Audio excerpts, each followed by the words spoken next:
ಎಲ್ಲರಿಗೂ ನಮಸ್ತೆ. ನಮ್ಮ ಮನೆಯ ಭೀಮನ ಅಮಾವಾಸ್ಯೆ ಪೂಜೆ ಹೀಗೆ ಸಿಂಪಲ್ಲಾಗಿ ಆಯಿತು ನೋಡಿ. ಎಲ್ಲರೂ ಹೇಗೆ ಪೂಜೆ ಮಾಡ್ತಾರೋ ಹಾಗೆ ನಾನು ಸಿಂಪಲ್ಲಾಗಿ ಮಾಡಿ ಮುಗಿಸ್ದೆ. ಭೀಮನ ಅಮಾವಾಸ್ಯೆಯ ಪ್ರಯುಕ್ತ ಎಲ್ಲರೂ ಗಂಡನಿಗೆ ದೀರ್ಘಾಯುಷ್ಯ ಬರಲಿ, 100 ವರ್ಷ ಸುಖ ಶಾಂತಿಯಿಂದ ಬದುಕಲಿ, ನಾವು ಸುಮಂಗಲಿಯಾಗಿ ಇರಬೇಕು ಅನ್ನೋ ಒಂದು ದೃಷ್ಟಿಕೋನದಿಂದ ಪೂಜೆಯನ್ನು ಮಾಡ್ತಾರೆ.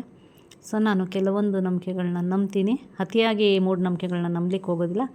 ಕೆಲವೊಂದು ಹಿಂದೂ ಧರ್ಮದಲ್ಲಿ ಕೆಲವೊಂದು ಆಚರಣೆಗಳಲ್ಲಿ ತನ್ನದೇ ಆದ ವೈಜ್ಞಾನಿಕ ಕಾರಣಗಳಿದೆ, ತನ್ನದೇ ಆದ ಐತಿಹಾಸಿಕ ಪೌರಾಣಿಕ ಕಾರಣಗಳಿರೋದ್ರಿಂದ ಹಾಗೆ ಮಾಡೋದ್ರಿಂದ ನಾವು ಮೆಂಟಲಿ ನಾವು ಪಾಸಿಟಿವ್ ಆಗಿ ಇರೋದಕ್ಕೆ ತುಂಬ ಉಪಯುಕ್ತ ಆಗುತ್ತೆ. ಸೊ ಆ ಒಂದು ಕಾರಣದಿಂದ ನಾನು ಕೂಡ ಮಾಡಲಿಕ್ಕೆ ಇಷ್ಟಪಡ್ತೀನಿ. ಯಾರೆಲ್ಲ ನೋಡ್ತಾ ಇದ್ದೀರೋ ಎಲ್ಲರೂ ನಮಗೆ ಹಾರೈಸಿ ಅಂತ ಹೇಳ್ತಾ, ಯಾರೆಲ್ಲ ಇವತ್ತು ಸುಮಂಗಲಿಯರು ಪೂಜೆ ಮಾಡಿದ್ದೀರಾ, ಅಕಸ್ಮಾತ್ ಮಾಡಲಿಕ್ಕಾಗಿಲ್ಲ, ಎಲ್ಲರಿಗೂ ಕೂಡ 100 ವರ್ಷ ಆರೋಗ್ಯ ಆಯಸ್ಕೊಟ್ಟು ಎಲ್ಲ ಚೆನ್ನಾಗಿದೆ ಅಂತ ನಾನು ಕೂಡ ಹಾರೈಸ್ತಾ ನಾನು ಈ ವಿಡಿಯೋನ ಮುಗಿಸ್ತಿದ್ದೀನಿ. ನೆಕ್ಸ್ಟ್ ವಿಡಿಯೋದಲ್ಲಿ ಸಿಗೋಣ. Bye bye. See you in the next video.